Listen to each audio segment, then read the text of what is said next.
Hello guys! Welcome back to my channel. Ang ating video ay tungkol sa bagong launch na smartphone, ang Oppo A93. Ang kanyang mga features, specs and price, quick review dito sa Pilipinas.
Ang smartphone na ito ay nilaunch pa lamang overseas last October 1, 2020 na mayroong estimated price na 15,000 pesos kung sakaling lalabas na dito sa Pilipinas.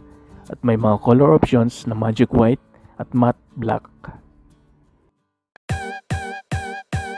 Para po maging updated sa ating mga bagong video, maaari lamang i-like, i-share, mag-subscribe sa ating YouTube channel. Maraming salamat po.